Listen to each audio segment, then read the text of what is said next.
नमस्कार दोस्तों, मैं एडवोकेट यशवंत यादव आपका स्वागत करता हूं लाइव वाइज में। आज हम बात करेंगे ये जो बॉम्बे हाई कोर्ट ने, माननीय हाई कोर्ट ने जो 31 अप्रैल 2026 को एक महत्वपूर्ण फैसला दिया है लोन डिफॉल्टरों के पक्ष में।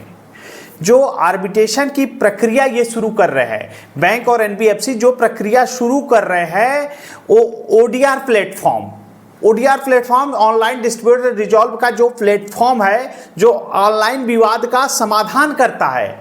ऑनलाइन माध्यम से विवाद का समाधान करने के लिए एक प्लेटफॉर्म ओडीआर प्लेटफॉर्म होता है, जैसे प्री 360 समा करके हो गया, जुपिटर करके हो गया, ऐसे करके ओडीआर प्लेटफॉर्म बनाए गए हैं। ये अपने मन मुताबिक, माने अपने मन से बैंक और एनबीएफसी कंपनियां अपने मन से किसी भी ओडीआर प्लेटफॉर्म का चुनाव कर ले रहे हैं और अपने अनुसार ही जजमेंट दे देते हैं। जो कि ओडीआर प्लेटफॉर्म जो है सोल आर्बिट्रेटर की नियुक्ति कर रहा है। और आर्बिट्रेशन एंड कैंसलेशन एक्ट 1996 में कहा गया है कि आर्बिट्रेशन की प्रक्रिया दोनों की सहमति से होना चाहिए। बैंक, एनबीएफसी और जो लोनी है, जो लोन लिया, दोनों की सहमति से होना चाहिए। लेकिन बैंक वाले डायरेक्ट ओडीआर प्लेटफॉर्म को दे रहे हैं कि आप अब निष्पक्ष हैं और उसकी सहमति, बिना सहमति लिए प्रक्रिया चालू कर दे रहे हैं। तो ऐसा होना चाहिए क्या? ओडीआर प्लेटफॉर्म निष्पक्ष है? ये निष्पक्ष होते हैं, ये स्वतंत्र होते हैं, ये दोनों की सहमति से होते हैं। तो क्या ये स्वतंत्र हैं या निष्पक्ष हैं? ये कौन तय करेगा? बैंक और एनबीएफसी कंपनियां तय करेंगी ये निष्पक्ष हैं और अपने हिसाब से वो चुनाव कर दे रहे हैं। ये ऑनलाइन समाधान करने के लिए है, लेकिन आर्बिट्रेशन कैंसलेशन एक्ट में बताया गया है कि दोनों की सहमति होना जरूरी है। तो सहमति कहां ली गई? और एक बार उन्होंने बैंक और एनबीएफसी अपने आप को पीछे रख करके ओडीआर प्लेटफॉर्म के माध्यम से नोटिस देना शुरू करते हैं। सोल आर्बिट्रेटर नियुक्त कर देते हैं, नोटिस दे देते हैं, सेक्शन 21 का नोटिस देते हैं, आर्बिट्रेशन अपॉइंट कर देते हैं, आर्बिट्रेटर नियुक्त कर देते हैं। किससे सहमत लिया आपने? आपको किसने राइट्स दे दिया? और यहां तक छोड़िए, अंतरिम ऑर्डर सेक्शन 17 की तरफ से अंतरिम ऑर्डर भी पास कर देते हैं, आपके बैंक अकाउंट को फ्रीज करा दे रहे हैं, चल अचल संपत्ति को अटैच करने का आदेश दे रहे हैं। तो ऐसे ऐसे प्रक्रियाएं हो रही हैं। लोन लिए हैं, डिफॉल्ट हुए हैं, आर्बिट्रेशन प्रक्रिया हो रही है। डिफॉल्टर की सहमति के बिना आर्बिट्रेटर नियुक्त नहीं हो सकते। तो आर्बिट्रेटर क्यों नियुक्त कर दे रहे हैं? किनसे सहमति लिए? और अवार्ड भी पास कर दे रहा है, अवार्ड पास कर दे रहे हैं, बैंक अकाउंट फ्रीज कर दे रहे हैं। तो माननीय high court, Bombay high court का एक जजमेंट पास हुआ है, जो ये गैर कानूनी तरीके से, गलत तरीके से प्रक्रिया कर रहे हैं, अंतरिम ऑर्डर पास कर रहे हैं, उसके लिए एक जजमेंट, महत्वपूर्ण जजमेंट है जो आपके काम आएगा। जो भी लोन लिया है, डिफॉल्ट कर गया, अगर आपके समक्ष ऐसी प्रॉब्लम आ रही है, ऐसी समस्या आ रही है, तो आप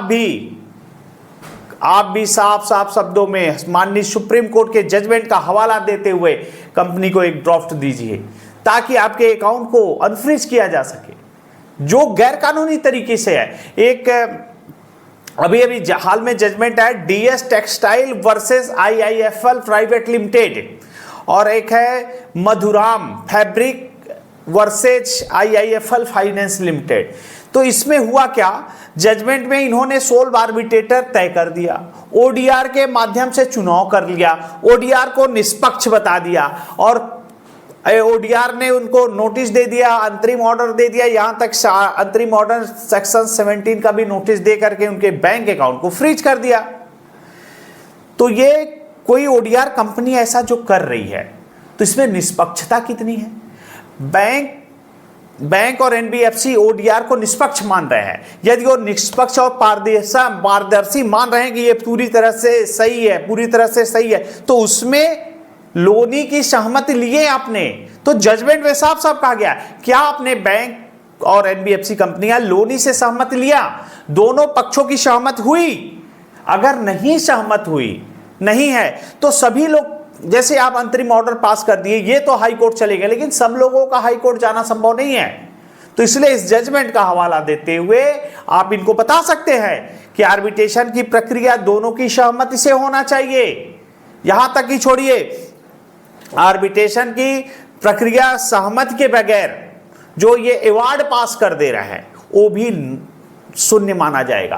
क्यों? और ये क्या कह रहे हैं, अगर बैंक और एनबीएफसी कंपनियां अपने टर्म्स एंड कंडीशन पे जब सिग्नेचर कराती हैं लोन लेते समय, उसमें ले लेंगी कि नहीं आर्बिट्रेशन की प्रक्रिया हमारी सहमति से होगा, आर्बिट्रेशन का जो प्लेटफॉर्म ओडीआर प्लेटफॉर्म होगा हमारी सहमति से होगा, आर्बिट्रेटर हम नियुक्त करेंगे, आर्बिट्रेशन की प्रक्रिया कलकत्ता, अहमदाबाद, जयपुर, महाराष्ट्र, चेन्नई जहां भी होगा हम करेंगे।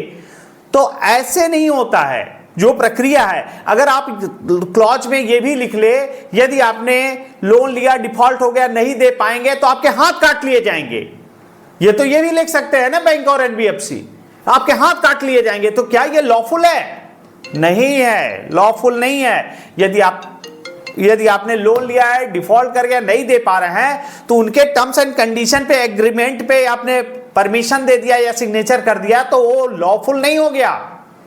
इसी प्रकार जब आपने आर्बिट्रेशन की प्रक्रिया, आर्बिट्रेशन एंड कंसोलिडेशन एक्ट जो बना हुआ है, आर्बिट्रेशन की जो प्रक्रिया है उसके तहत करना पड़ेगा।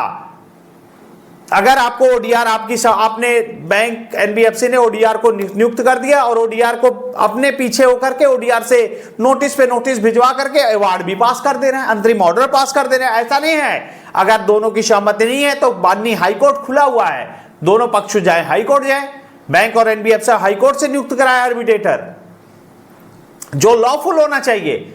अपनी सहमति से अपनी तरह से अवार्ड पास करके वो डरा के धमका करके आपसे बैंक लोन लेना डिफॉल्ट करना नहीं दे पाना अलग बेटर है, लेकिन गलत तरीके से जो क्लॉज में लिख दिया जाता है कि आपने लोन एग्रीमेंट में लिखा था कि आर्बिट्रेशन प्रक्रिया हमारी बैंक की सहमति से होगी, बैंक सहमत देगा, बैंक जहां चाहेगा वहां आर्बिट्रेशन प्रक्रिया करेगा, जो ओडीआर प्लेटफॉर्म है वहीं से ओडीआर नियुक्त किए जाएंगे।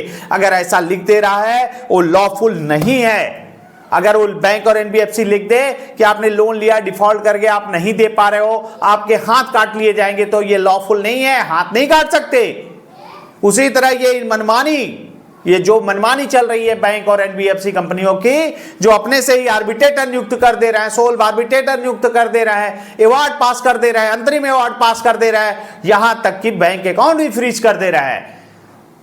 तो बैंक अकाउंट फ्रीज करना अनफ्रीज करना कोर्ट का आदेश होना चाहिए। आर्बिट्रेशन का अवार्ड या आर्बिट्रेशन का अंतरिम ऑर्डर से अकाउंट फ्रीज नहीं होना चाहिए, उसका निष्पादन होना चाहिए, कोर्ट में एग्जीक्यूशन होना चाहिए। और गलत तरीके से दिया गया अवार्ड, अंतरिम ऑर्डर जिसमें आपकी सहमति नहीं ली गई है, वह अवार्ड को शून्य माना जाएगा। और जिसको आर्बिट्रेशन के जजमेंट की कॉपी चाहिए, आप वो जजमेंट की कॉपी मैं आपको प्रोवाइड करा दूंगा। और किसी प्रकार की कोई दिक्कत हो, समस्या हो, परेशानी हो, हमारा नंबर है, आप हमसे कांटेक्ट कर सकते हैं, हमारी टीम से कांटेक्ट कर सकते हैं। Recall notice, demand notice, arbitration notice, किसी प्रकार का कोई नोटिस आए, नोटिस का रिप्लाई किया जाएगा, आगे का प्रोसेस किया जाएगा। अगर आपका कोई केस है कलकत्ता में, अहमदाबाद में, जयपुर में, सेक्शन 25 का, चेक बाउंस का, किसी भी तरह का, मैं आपकी प्रक्रिया को आगे जो भी होगा, एडवोकेट प्रोवाइड करना, बेल कराना, जो प्रक्रिया होगी वो कर दिया जाएगा। मैं अपनी बातों को यहीं समाप्त करता हूं। जय हिंद, जय भारत, नमस्कार।